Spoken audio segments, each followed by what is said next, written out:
네, LPG의 모든 것 오렌지 테레비, 저는 LPG 리뷰의 김한영입니다. 오늘 살펴본 차는 아반떼 LPG입니다. 사실 멀리서 이 차를 봤을 때 이게 정말 현대자동차 맞나, 이게 정말 국산차 맞나 하고 한번 다시 보게 되는데요. 아니, 너무 예뻐가지고 제가 길에 지나가던 빨간 아반떼를 제가 나도 모르게 사진을 찍었다니까요. 너무 오버하는 걸 수 있는데요. 아마 여러분들도 이 차가 지나가면 한 번쯤 고개를 뒤돌려서 쳐다본 기억이 분명히 있었을 것 같아요. 이 차가 정말 외관에서의 혁신만큼 그렇게 놀라운 자동차인지 직접 시승을 통해 알아보도록 하겠습니다.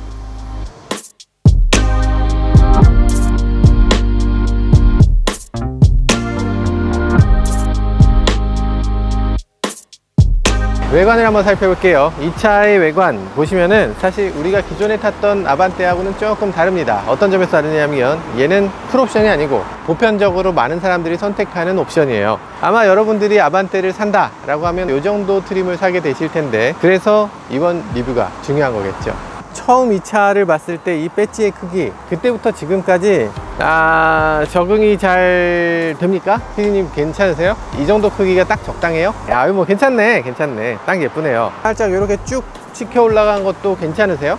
괜찮네요. 아니, 다 괜찮다고 하시네. 65R15. 야, 너무 없어 아유야 라고 생각하신다면 그렇지 않습니다. 이 차를 주행해 보면 그 15인치가 막 무너지는 느낌이라거나 이런 게 아니고 충분히 다룰 만한, 충분히 스포티한, 그러면서 차의 잔 진동도 충분히 막아주는 그런 자동차라는 걸 아마 바로 느끼실 거예요. 그래서 조금 이따가 시승을 통해서 이 서스펜션이 어떤 식으로 작동되는지, 승차감은 어떤지, 이런 것들도 한번 알아보도록 하겠습니다. 그럼 조금 더 옆으로 와서요, 측면에서 봤을 때 우리가 그렇게까지 거부감이 있었잖아요. 처음에는 요 세모난 게 너무 거부감이 있다 라고 얘기하시던 분들이 꽤 계셨던 것 같은데, 근데 요즘 들어서 요 세모를 보면 예쁩니다. 예뻐요. 여기 한 지점에서 이렇게 쭉 만나는 부분이나 이런 것들이 아주 샤프하고 아주 예쁘게 느껴지고 약간 미래의 자동차를 보는 것 같은 그런 느낌을 자아냅니다. 아반떼를 봤을 때 가장 멋진 부분은 이 측면인 것 같아요. 그래서 측면에 저 샤프한 라인이나 아니면 요 트렁크 리드가 이렇게 이어지는 거, 이런 것들 보면 차가 이게 아반떼급이라고? 이런 정도의 덩어리감을 갖고 있다고? 전 이 부분이 너무 아반떼 같지 않은 거예요. 아반떼가 이런 느낌을 가지고 간다는 거는 도저히 상상하지 못했고, 지금 나와서도 너무나 비현실적으로 느껴지는 그런 트렁크 리드, 그리고 루프 라인, 직선적인 그런 라인입니다. 이 라인은 아반떼가 아닌 세계 어떤 자동차도 이런 라인을 갖고 있는 차는 없는 것 같아요. 정말 놀라운 그런 라인이기도 합니다. 근데 뒤에서 이 차를 따라갈 때 보면 내 취향인가 하는 생각이 들 때가 많이 있어요. 차를 이렇게 몰고 가다 보면 뒤가 너무 덕지덕지한 느낌이 들어요. 너무 어수선하다, 이런 느낌을 많이 받게 되는 분들이 계실 텐데, 그런 분들은 가슴에 손을 얹고 내가 혹시 아재인가? 이런 느낌을 가져보시는 건 어떨까 싶기도 해요. 저는 확실히 아재인 것 같습니다. 이건 제 취향하고는 너무 멀리 갔어요. 그렇게 고급지다고 느끼진 못할 것 같아요. 뭔가 조금 더 심플했어야지 고급으로 느껴지지 않나 하는 생각이 듭니다. 특히 요 접어놓은 이런 건 굉장히 독특한데요. 요 접어놓은 건 철로는 도저히 해낼 수 없는 그런 곡선이죠. 요런 라인을 어떻게 만들겠어? 요걸 꺾는 것까지는 어떻게 할 수 있어요. 근데 그걸 꺾은 거를 또 꺾어, 그걸 또 꺾어. 그래서 플라스틱입니다. 철이죠. 플라스틱입니다. 철입니다. 그렇게 돼 있어요. 플라스틱으로 돼 있으면 후방 추돌에 취약한 거 아니냐? 맞습니다. 후방 추돌에 취약해요. 그렇기 때문에 이렇게 플라스틱만으로 만들어져 있지는 않고요. 뒤에는 이렇게 철제, 그리고 그 겉으로 플라스틱이 지금 감싸고 있는 거라고 보시면 됩니다. 이 안에 있는 프레임들은 다 철제로 만들어져 있어요. 그리고 후방 추돌에 강해지도록 이 안쪽으로는 하이 스트렝스 스틸, HSS 이런 것들이 들어가 있습니다. 이 플라스틱이라는 것에 대해서 그렇게까지 우려할 건 아닌데요. 그렇지만 우리가 이 트렁크를 열면서는 살짝 우려가 됩니다. 플라스틱 부분이 워낙이 무거워요. 무슨 소리예요? 철보다 플라스틱이 가벼운 거 아니에요? 하실 텐데, 플라스틱으로 어느 정도 강성을 만들려면 두께도 어느 정도 확보돼야 되고, 그러다 보니까 플라스틱을 많이 사용하면 철만큼 무겁습니다. 요거밖에 안 열려요. 요 상태에서 더 올려줘야 되는데, 우리가 바라는 건 이건 아니었지 않을까 하는 생각이 들어요. 좀 한 번에 딱 열려줬으면 좋겠다 하는 생각이 들고요. 트렁크가 이렇게 열리기 조금 힘든 거 그렇다 치고요. 그리고 이상하게 현대차, 기아차는 트렁크에 투자를 너무 안 하는 것 같아요. 그래서 트렁크를 이렇게 열었을 때 다시 닫으려면 어떻게 해야 됩니까? 손잡이가 있어야죠. 손잡이가 없어요. 이 안에 손잡이가 없습니다. 여길 잡아야 되는데, 지금 제가 세차 막 하고 왔거든요. 광택 내고 세차하고 여기 잘 닦았는데 그러고 손으로 또 만져야 된다는 거. 더러워지기도 쉬운 위치인데 흙탕물 다 튀어서 여기 더러운 상태에서 이걸 손으로 만지는 거 그렇게 유쾌한 일은 아니죠. 문을 닫을 수 있는 방법이 없어요. 여기를 잡지 않으면. 여기 하나만 달아주면 되는데 이게 얼마쯤 할까? 500원? 그 정도 할 거잖아요. 조립하는 비용까지 해도 1000원? 왜 안 달아주는 거지? 그리고 트렁크가 이런 식으로 만들어져 있습니다. 우리가 SM6나 이런 차들을 보면 트렁크에 이 스프링이 안쪽으로 쑥 들어가게 돼 있죠. 그리고 여기 커버가 만들어져 있기 마련인데 소나타도 그렇고 이 차도 그렇고 이렇게 닫았을 때 아래쪽으로 이렇게 내려와요. 큰 짐을 싣거나 뭐 여행 가방 같은 걸 실었을 때 트렁크를 닫겠다고 훅 닫으면 찌그러집니다. 그래서 이 부분이 덮개가 없기 때문에 사용할 때 조금 조심하실 필요가 있고요. 손이 다칠 가능성도 분명히 있고요. 그리고 이쪽에 보면 토션 스프링을 쓰고 있는데 지금은 이 정도 열리지만 나중엔 여기서 열리지 않고 이 상태로 있게 될 거예요. 그래서 저런 부분의 스프링은 내구성이나 이런 것에서 좀 아쉬운 부분이 있을 수 있어요. 현대차는 이 트렁크 부분에 비용을 조금 더 들이셔야 됩니다. 중요한 건 이 차가 LPG라는 거죠. 중간에 LPG 통이 있어요. 아반떼가 아닌 같은 시기에 나온 그랜저는 이 LPG 통이 아래로 들어갔거든요. 소나타도 아래로 들어갔어요. 근데 유독 아반떼는 풀 체인지인데도 불구하고 이상하게 이렇게 통을 그대로 갖고 있어서 트렁크 공간이 상대적으로 좁습니다. 그래서 아반떼 LPG는 구입하시기 전에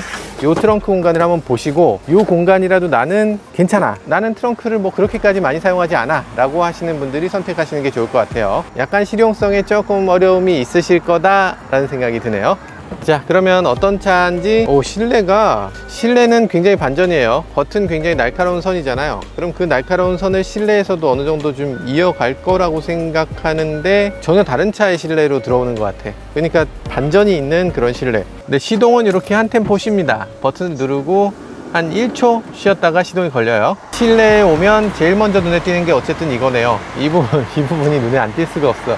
이것이 무엇인가를 놓고서 그동안 많이 고민했잖아요. 결과는 아무것도 아니다 라는 결론이죠. 인테리어는 전반적으로 아반떼의 그 아기자기한 느낌을 갖고 있습니다. 뭐 굉장히 크거나 넓거나 이런 느낌이 아니라 차는 굉장히 큰데 그렇게까지 넓은 느낌은 아니게 그렇게 디자인이 됐어요. 그러니까 공간이 남는 느낌이 아니라 남는 공간을 뭔가로 꽉꽉꽉 채워 넣은 느낌입니다. 버튼들도 많이 튀어나와 있고요. 이런 기둥 같은 것들도 있고요. 기어라든지 뭐 이런 것들이 굉장히 많은 부품이 나한테 다가오고 있어서 그래서 이게 그렇게 넓게 느껴지진 않는 것 같아요. 근데 뒷좌석은 조금 다른 문제입니다. 뒤쪽으로 한번 넘어가 볼게요.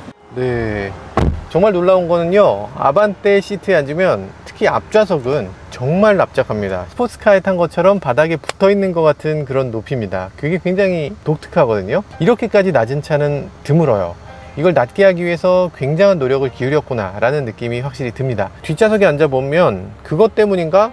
이 앞좌석의 시트 아래쪽으로 발 넣는 공간이 안 나옵니다. 시트 방석 바닥이 밑바닥하고 이렇게 거의 붙어 있어요. 이 틈이 거의 안 생기는, 발이 여기 너무 안 들어가는 그런 좁은 공간을 갖고 있어서 요거 조금 작다는 느낌이 듭니다. 근데 어쨌든 앞좌석의 시트 포지션을 그만큼 낮추면 이건 뭐 어쩔 수 없는 현상이니까 충분히 이해는 되고요. 무릎 들어가는 공간은 굉장히 넓습니다. 앞으로 좀 당겨 앉는 편이긴 한데 두 개 이렇게 들어가고, 그리고 등받이가 세단인데 이 정도로 기울어 있는 세단은 거의 없죠. 뒤쪽에 지금 LPG 가스통이 있는데도 불구하고 그것과는 전혀 상관없이 이렇게 설계를 잘한 것 같아요. 뒤에 앉았을 때 이 실내 공간이 이 아반떼급이라고는 도저히 믿어지지 않는 그런 넉넉한 공간을 갖고 있다 라고 다들 공감하실 것 같아요. 뒤에 머리 공간, 무릎 공간, 숄더룸, 양 어깨 공간, 이런 것들도 다 충분한 느낌을 주고 있습니다. 어떤 차는 위로 올라갈수록 이렇게 기울어서 숄더룸이 좀 협소해지는 경우가 있는데 이 차는 굉장히 넉넉한, 어깨 옆으로 이만큼 공간이 더 있는, 공간을 잘 뽑아내는 것만큼은 현대차가 정말 잘하고 있다 이런 생각이 듭니다. 나쁘진 않다, 그런 뒷좌석이네요. 내릴 때는 조금 불편합니다. 네, 지금 아반떼 LPG를 처음으로 타보고 있는데요. 가만 보니까 디테일이 살아 있습니다. 여기 보면 디지털 디스플레이가 있는데 디지털 디스플레이에 이렇게 앞으로 전진하는 것 같은 그런 디테일이 있어요. 근데 속도에 맞춰서 움직여주면 좋겠다고 하는 건 과도한 바람이지 그건 말이 안 되죠.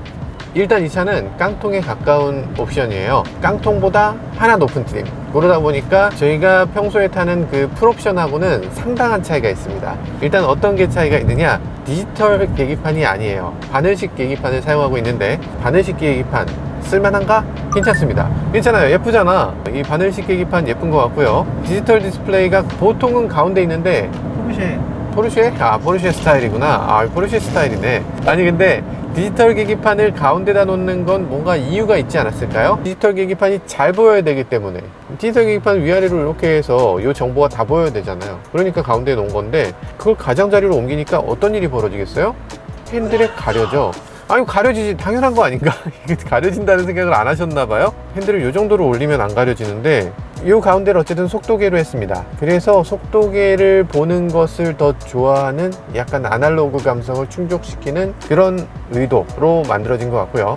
달리기를 더 중시한다 라는 느낌인 것 같아요. 많은 분들이 궁금해 하셨던 이 부분이 아무것도 없어요. 이걸 어떤 식으로 활용할 수 있을까? 여기다 뽁뽁이 같은 걸 붙여서 핸드폰을 거치하면 어떨까? 이런 생각이 들긴 합니다. 그냥 아예 여기 거치대로 만들어 주지 이걸 왜 이렇게 했을까 하는 생각은 있어요. 거치대 있으면 저는 되게 좋을 것 같아요. 그냥 순정 거치대 이거 만들어 줄만 하잖아요. 이게 여기 이렇게 나오게 된 이유가 있습니다. 아반떼를 만들면서 폭스바겐 골프를 굉장히 의식하고 만들었어요. 이 인테리어 구성이라든지 이런 것들이 골프에서 봤던 그런 느낌이 꽤 나타납니다. 그리고 이 부분도 골프에는 있어요. 골프에서는 여기에 라이트를 켜고 끄는 기능이 있어요. 원래 라이트는 이렇게 다이얼식으로 생겨 있었잖아요. 근데 그걸 터치식으로 바꾸면서 여기다 기능을 만들었는데, 아마 아반떼도 처음에는 그걸 고려했었겠죠. 터치식으로 하게 되면 문제는 뭐냐면 비용이 엄청나게 증가한다는 거예요. 이거 다이얼로 하게 되면 이 부품을 굉장히 많은 차가 공유할 수 있는데,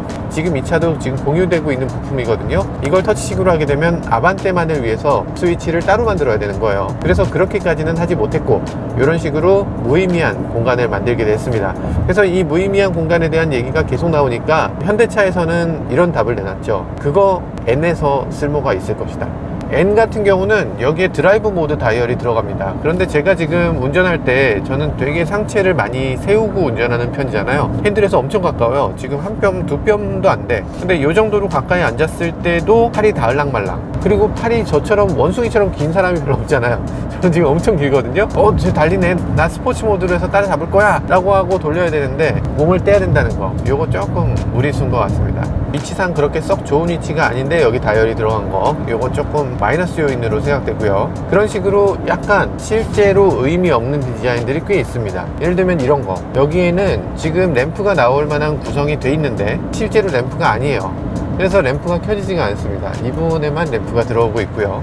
그래서 실내 인테리어를 봤을 때는 디자인 요소를 너무 과하게 집어넣었다는 생각을 하게 돼요. 가운데 이 부분도 되게 무의미한 부분이잖아요. 디자이너 입장에서는 운전자를 콕핏 구조로 자동차를 운전하는 게 아니라 뭔가 전투기의 조종석에 앉은 것 같은 그런 느낌을 주기 위해서 이런 걸 집어넣었다 라고 말씀하시겠지만, 아마 많은 소비자들은 조수석에 앉았을 때 너무 좁게 느껴진다, 이 차 혼자 타냐? 이렇게 생각하실 것 같아요.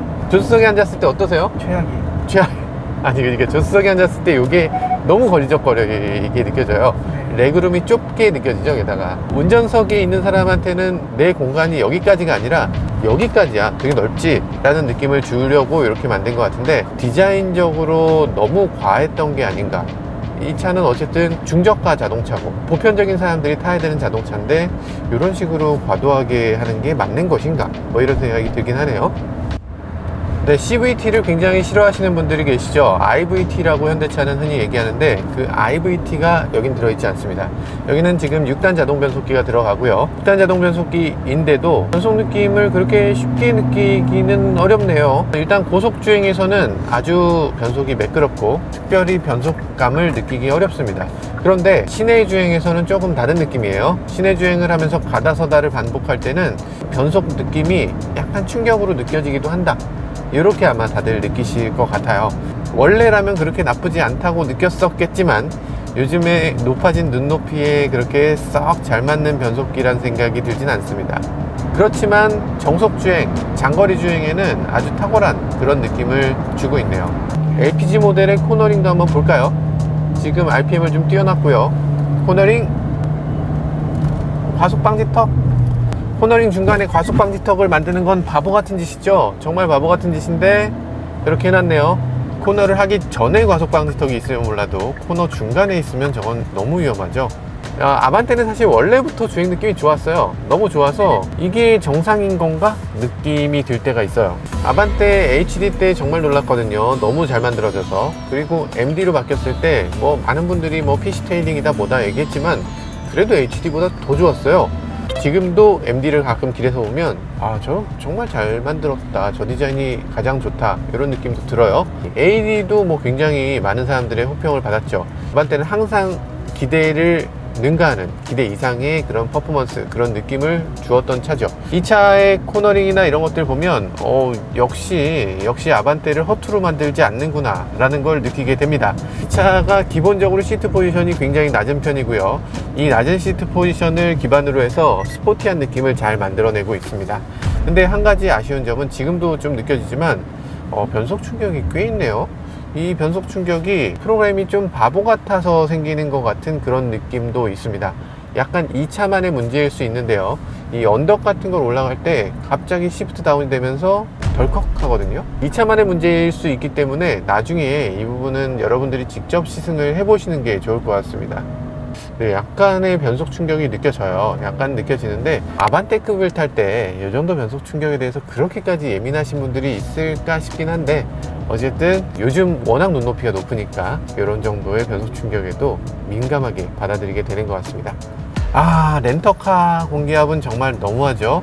아니, 어떻게 이렇게 맞추지? 타이어 공기압은 정말 중요합니다. 요즘 같은 여름에는 더 중요하죠. 공기압이 너무 많이 들어가면 터질 수도 있어요. 터질 가능성이 확 늘어납니다. 보통 이 차의 공기압의 권장치는 32입니다 근데 이 차는 42가 들어있어요. 너무 많이 넣었다는 생각이 들어요. 나는 공기압 조절하는 장치가 없어서 어려워요 생각하실 텐데, 뒷트렁크를 열면 타이어 수리 키트가 있거든요. 그 수리 키트에 있는 그 장치를 이용해서 공기압을 조절하실 수가 있습니다.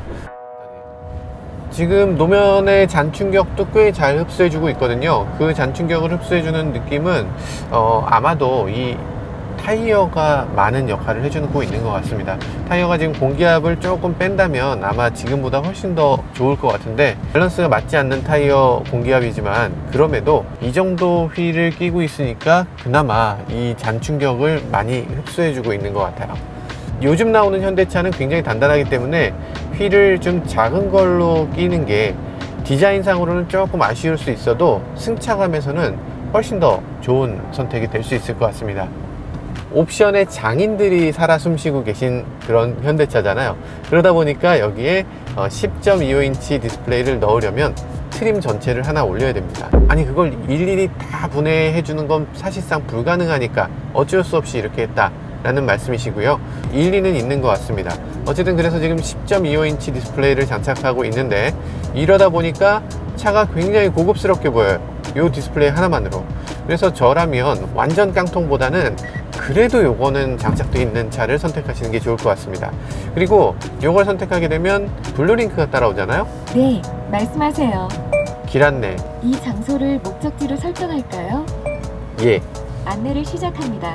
잘 됩니다. 잘 되고요. 그리고 이 내비게이션의 흐름도 조금 개선될 부분은 있어요. 만약에 이 안에 내가 원하는 게 없으면 완전 잘못 알아들었을 때가 있잖아요. 그러면 이상한 얘기들을 여기 표현해 줄 거잖아요. 이상한 얘기들이 나왔을 때 여기서 다시 길 안내를 할 방법이 없습니다. 이게 이전 화면으로 돌아간 다음에 다시 검색을 해야 되는데, 이런 인터페이스가 조금 잘못됐다는 거죠. 이 차가 좋은 차인지 나쁜 차인지를 가늠짓는 가장 중요한 요소 중 하나이기 때문에 이 AVN에는 조금 더 투자를 기울일 필요가 있고, 조금 더 많은 사람들이 관심을 기울여 줄 필요가 있습니다. 저희 시승 영상을 찍으시는 분들도 약간 책임이 있는 것 같아요. 차는 잘 달리네, 코너링 좋네, 이런 것에 너무 집중한 나머지 이런 부분에 의견이 너무 소홀했던 게 아닌가, 너무 부족했던 게 아닌가 하는 생각도 듭니다. 코너링에 있어서는 정말 탁월한 느낌은 드네요. 자동차의 기본기가 이제는 이런 주행 감각이냐 라고 놓고 봤을 때 꼭 그렇지는 않은 것 같은데, 어쨌든 이 주행 감각에서 나쁘지 않은 모습을 보여줍니다. 이제 기본기는 됐으니까 그 다음 정말로 이 차를 사고 싶은 마음을 돋아줄 수 있는 부분에도 신경을 써야 될 때가 된 것 같습니다. 아니, 그러니까 이게 저는 참 이해가 안 되는 부분 중에 하나는 이 인터페이스입니다. 인터페이스들이 어쨌든 운전하면서 사용해야 되는 인터페이스들인데, 맵 버튼 바로 옆에 스타트 버튼이 있어요. 이거 실수하지 않을까? 맵을 맨날 누르는 버튼이거든요. 스타트도 맨날 누르는 스타트잖아요. 그러면 운전하다가 맵을 바로 딱 눌러야 될 때 스타트를 누르게 되지 않을까? 이거 바로 옆에 있어. 괜찮나요? 저는 이게 전혀 괜찮지 않아 보이는데요. 이게 어째서 이런 식으로 인터페이스가 나올 수 있는가 너무 이해가 안 됩니다. 각도도 똑같고요, 버튼에 누르는 느낌도 비슷합니다. 느낌은 비슷해. 이게 주행 중에 버튼 누르게 돼 있어. 시동 꺼졌어. 카드를 넣어주세요. 시동 꺼졌어? 아, 연타를 하면 꺼지는군요. 카드를 넣어주세요. 맵을 여러 번 누르겠다고 하고 시동 버튼을 연타를 3번 하면 꺼집니다. 지금 야, 이게 무섭네. 미디어 상태에서 내비 상태로 돌아가는 방법은 요거거든요. 약간 굼뜰 때도 있어요. 맵으로 빨리 넘어갔으면 좋겠어 하고 이렇게 눌러야 돼요. 여러 번 누를 수 있는데 이때 시동을 여러 번 누를 수도 있는 거죠. 어이씨, 무서워. 무서워. 또 해볼 수는 없겠다. 네, 또 해볼 수는 없는데 어쨌든 지금 약간 위태로운 위치에 있습니다. 그렇게 문제 아닌데 괜히 문제라고 하네, 이렇게 생각하실 수 있는데 대부분의 경우는 아마 문제가 안 될 겁니다. 그런데 만에 하나 시동을 꺼버리는 사람이 생기지 않을까, 그런 걱정도 되네요. 자동차의 인터페이스는 그만큼 중요합니다. 그러니까 자동차의 인터페이스를 고려할 때는 예를 들어서 기어 노브를 버튼식으로 한다, 이런 거에 대해서 굉장히 고민을 해야 돼요. 그걸로 했을 때 오류의 가능성이 제로는 아니잖아요. 분명히 있을 수 있어요. 그러면 있었을 때 그것을 상쇄할 만큼 그게 장점이 큰가? 정말 그걸 상쇄할 수 있는 장점이 있어, 그러면 그걸로 넘어가는 건데 장점이 별로 없어, 그럼 안 넘어가도 되는 거죠. 이것도 마찬가지로 스타트 버튼을 이렇게 똑같이 놨을 때 디자인적으로 엄청나게 좋은가? 아니면 스타트 버튼을 다른 데로 옮기면 되죠. 뭐 여기다 놔도 되고 다른 데다 놔도 되는데 굳이 여기다가 이렇게 놓는 건 잘 이해가 안 돼요.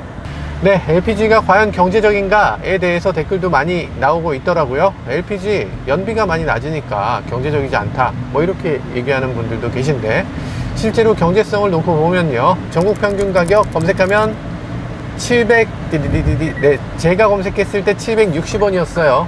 가솔린보다 많이 절약이냐? 많이 절약이죠. 네, 많이 절약입니다. 이 연비의 경제성으로 놓고 봤을 때 LPG가 실제로는 30%가량 저렴하다 라고 보는 게 맞을 것 같아요.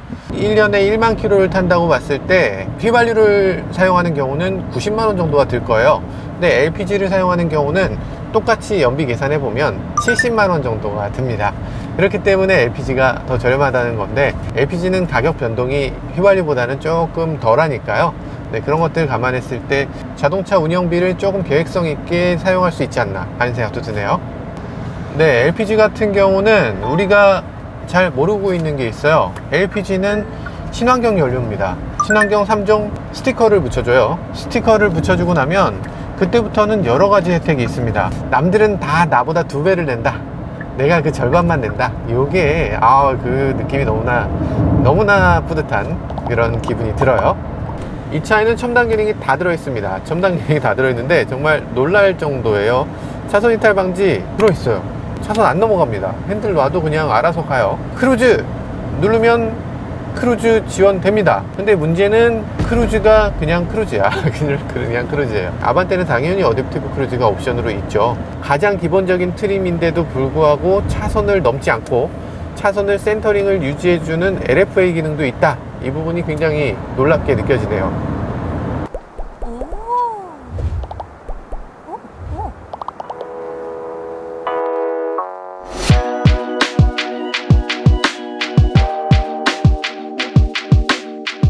오렌지 카드 앱을 실행시키면요, 네, 이렇게 오렌지 카드 앱이 뜨는데요, 여기서 흔들어서 앱만 가지고서 여기서 바로 마일리지를 적립할 수 있는 거죠. 뭐 카드를 이용한다거나 종이를 이용하지 않고 이렇게 간단하게 할 수 있다는 점이 굉장히 좋은 점인 것 같아요. 그리고 아저씨가 여기서 충전을 하고 나면 영수증을 주지 않습니다. 아니, 영수증을 어떻게 안 줘? 이럴 수 있는데 모바일 영수증이 있기 때문에 굳이 하지 않아도 되는 거죠. 이거 포인트 내역 보면 이렇게 포인트가 쌓였네요. 신기한데? 펀앤럭이 있어. 오카 행운 팡팡 당첨이 될 수가 있습니다. 이거 당첨되면 나 바로 진짜 직원들한테 다 쏜다. 1억 원이 당첨되면 1억 원 드립니다. 네, 지금까지 아반떼 LPG를 시승해 봤는데요, 역시나 훌륭한 자동차, 정말 잘 만들어진 자동차란 생각이 들었습니다. 현대차가 가지고 있는 모든 차 중에서 가장 글로벌한 자동차, 가장 미국에서 많이 팔리는 자동차잖아요. 그러다 보니까 이 아반떼에 쏟는 노력이 그만큼 대단했다는 생각도 드는데요, 하지만 LPG에 있어서는 조금 노력이 부족했다는 생각도 듭니다. LPG통 그거 하나가 이 차에서 조금 아쉬운 점이고요. 그 그 외에 많은 것들이 정말 잘 만들어졌고 밸런스도 정말 좋고 디자인에서도 타의 추종을 불허하는 잘 만들어진 자동차라는 건 분명한 것 같고요. LPG 버전일 때 경제성도 함께 확보할 수 있다는 점을 높게 평가할 만했습니다. 지금까지 저는 오렌지 테레비 LPG 리뷰의 김한용이었습니다. 감사합니다. 스타일, 최근 등장한 준중형 세단 중에 가장 혁신적인 디자인이죠. 하지만 실내 디자인은 좀 불편합니다. 10점 만점에 7점. 가속력, 그저 무난한 수준에 그쳐서 10점 만점에 5점. 도션빔 살아있네. 차급에 비해 핸들이 든든한 느낌입니다. 15인치 타이어인데도 롤링이 억제돼서 10점 만점에 7점. 재미요소, 디지털 디스플레이, 그리고 흥미로운 기능이 많이 들어있어서 10점 만점에 7점. 이서빌리티, 이전 아반떼에 비하면 엄청나게 커졌죠. 그리고 고급스러워졌습니다. 10점 만점에 7점. 시승차는 낮은 트림이죠. 그런데도 LFA, 긴급제동 같은 안전기능도 충분히 탑재되어 있습니다. 10점 만점에 8점. 준중형이라 그렇게 안락하진 않아요. 하지만 실내 공간은 충분하네요. 10점 만점에 6점. 품질이 높아졌지만 어떤 부분은 디자인이 도저히 단차를 맞출 수 없는 형상이기도 합니다. 그래서 단차가 아쉽다는 사람들이 있어요. 10점 만점에 6점. 실용성, LPG 탱크 형상이 트렁크 공간을 너무 침해하고 있거든요. 준중형이라면 어쩌면 해치백을 사는 게 답이 아닌가 생각해 봐야 되겠어요. 10점 만점에 4점. 가성비, 아반떼 LPG는 상대적으로 가격이 비싸서 가성비가 낮은 편이죠. 하지만 아반떼는 현대차에서 가장 저렴한 세단입니다. 10점 만점에 7점. 합계는 64점입니다. 여러가지 면에서 봤을 때 아반떼는 장점이 많은 세단이라고 할 수 있겠죠. LPG 고객을 위한 혜택을 넣고 오카 얍! 오늘도 마법 같은 하루를 선물하러 출발! 오렌지 포인트를 키우고 더 크게 키워서 가득가득 챙겨드리고 오카만 있으면 생활 속 다양한 혜택이 계속 쏟아지고 언제나 힘이 될 수 있도록 고객님의 지친 하루에 위로가 될 수 있도록 오늘의 LPG로 더욱 깨끗한 내일이 되도록 대한민국 LPG E1